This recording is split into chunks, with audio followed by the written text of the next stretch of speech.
মন্দিরে বিরাজমান রাধার শ্যাম সুন্দরের যুগল চরণে জানাই এবার ভক্তি প্রণাম। তৎসঙ্গে পরম দয়াল সত্যানন্দ পরমহংস দেবের চরণে জানাই এবার ভক্তি প্রণাম, যিনি অন্ধকার জগৎ থেকে এই আলোর জগতে সাধু সঙ্গে টেনে এনেছেন। সেই আরাধ্যতা আমার প্রাণকান্ত শ্রীনীলকান্তের চরণে জানাই এবার ভক্তি প্রণাম। তৎসঙ্গে কোনটার যে নরনারায়ণ সেবাশ্রম সঙ্গ করে উঠেছে উদ্যোক্তা আমার অনেক আদরের এবং শ্রদ্ধার শ্রী মধুসূদন গোস্বামী শ্রীপাদপদ্মে জানাই আমার ভক্তি প্রণাম। তৎসঙ্গে শ্রীমা এখনো আছেন, বসেছিলেন, আমার ভক্তি প্রণাম তার চরণে জ্ঞাপন করি। দূর দূরান্ত থেকে আগত গুরু ভ্রাতা, গুরু বোন এবং বিভিন্ন মতপথের সম্প্রদায়ের ভক্ত যারা এসেছেন, এই অধমের প্রণাম সবার চরণে। যে আজ আমরা এই নরনারায়ণ সেবাশ্রম সঙ্গে একটা জিনিস আমরা জানি, আমাদের সাপ্তাহিক শুক্রবার তা হচ্ছে আমাদের প্রতিষ্ঠিত দিন। তো অনেকের মনে প্রশ্ন জাগে যে রবিবার দিন কেন এই সংঘটা শুরু হলো। মালকানগিরিতে আমাদের 4টে মাসিক সভা চলে। প্রথম মাসিক সভা মালকানগিরি আঞ্চলিক সভা, দ্বিতীয় মাসিক সভা বেজেনগুড়া আঞ্চলিক সভা, তৃতীয় মাসিক সভা কালীমেলা বেল নিয়ে পড়িয়া ইত্যাদি নিয়ে মাসিক সভা তৃতীয় শুক্রবার, চতুর্থ শুক্রবার মটু এরিয়াতে। এই শুক্রবার দিনগুলোতে যাতে কোনো ব্যাঘাত সৃষ্টি না হয়, কিছু ভক্তরা বসে এই ভ্রাতৃ সম্মিলনের প্রপোজাল নিলেন। কারণ আমরা যদি সত্যিকারে মন প্রাণ সরলভাবে নিয়ে একে একে আমাদের পূর্বজ যারা একে একে বিদায় নিতে নিতে তা প্রায় চলেই গেছে, বাকি কয়েকজন পড়ে আছি, তাও চলার ক্ষমতা রহিত হতে চলেছে। এই ভ্রাতৃ সম্মেলন সারা মালকানগিরির সঙ্গে আজ আমরা কোনটা বাসী যে ভক্তরা আছে সবার সঙ্গে আমরা মিলিত হয়েছি।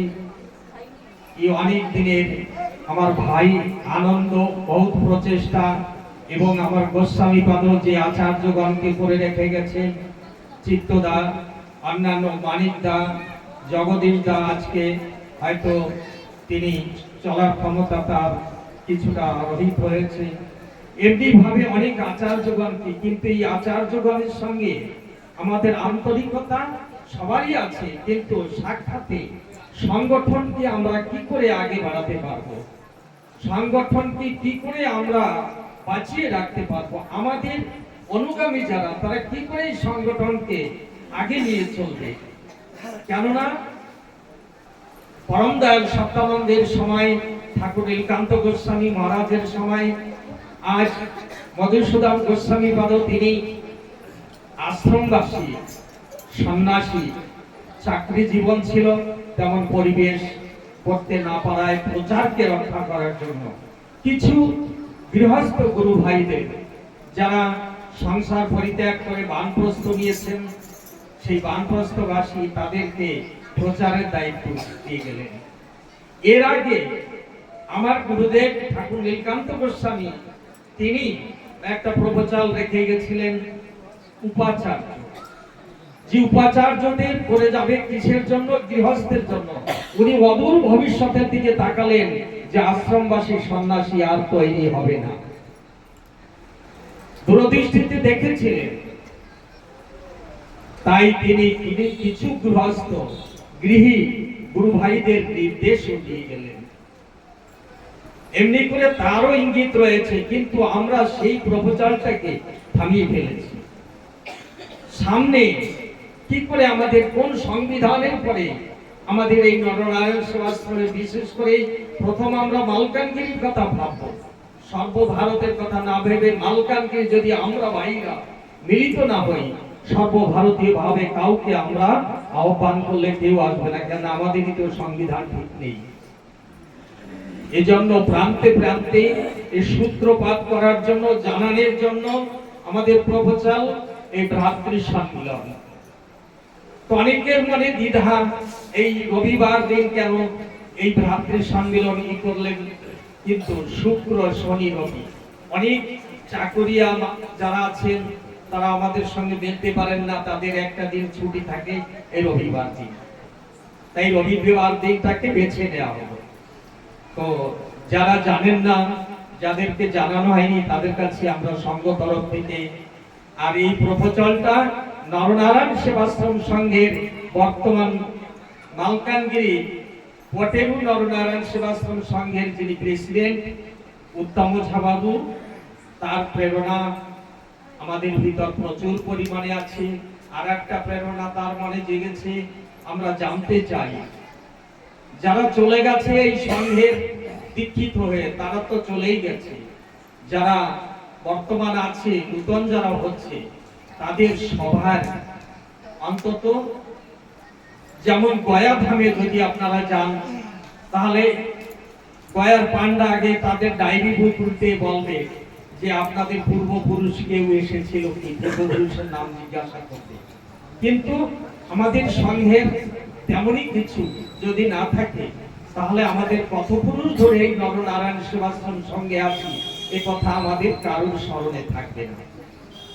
তাই প্রতিটি আশ্রমে এই প্রপোজাল দেওয়ার জন্য যে আমরা প্রপোজাল নিয়েছি, আপনারা সবাই মিলে সহযোগিতা করলে সেই প্রপোজাল আমরা সামনে এগিয়ে যেতে পারবো। অনেক সময় আমরা জানি, অনেকে বলে এই সম্প্রদায়টা হচ্ছে সত্যানন্দ সম্প্রদায়, কিন্তু অনেকেই আমরা জানি না যে সম্প্রদায়টা কাকে বলে, সম্প্রদায়টার উৎপত্তি কোথা থেকে। আদি থেকে কোন সম্প্রদায় মাঝে থেকে উৎপত্তি হয় না, আদির সঙ্গে যোগ রাখা লাগে।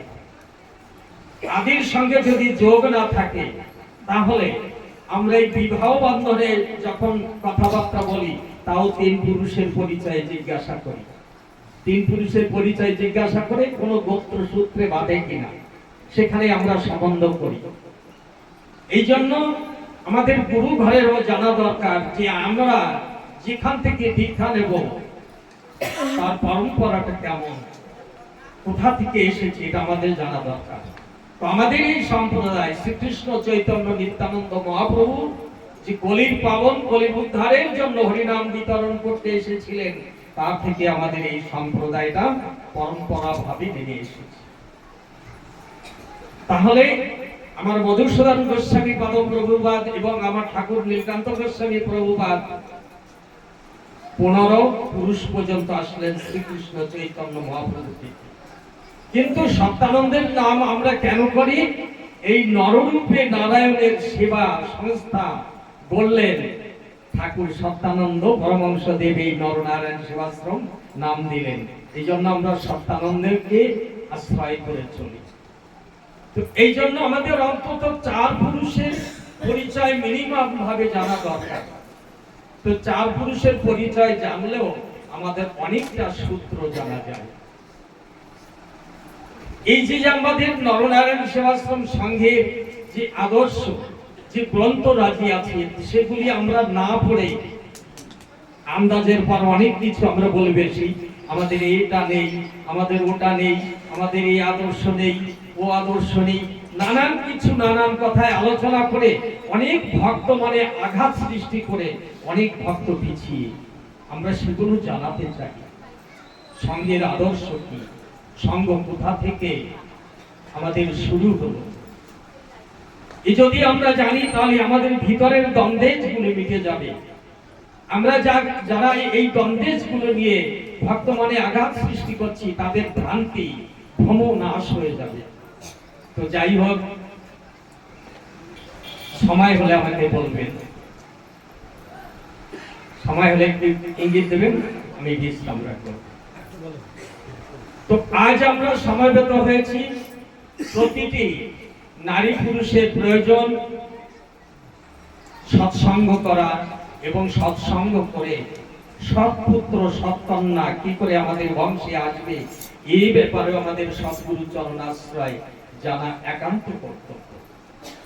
সৎ মানুষের একটা এই যে উন্নত মানের আত্মা, এই আত্মা আসার একটা সময় থাকে, সেই সময়টা যদি ব্যবহার না করা হয়, সেই সময়টায় যদি আহ্বান না করা হয়, বাবা সৎ মানুষ জগতের বুকে আসে না।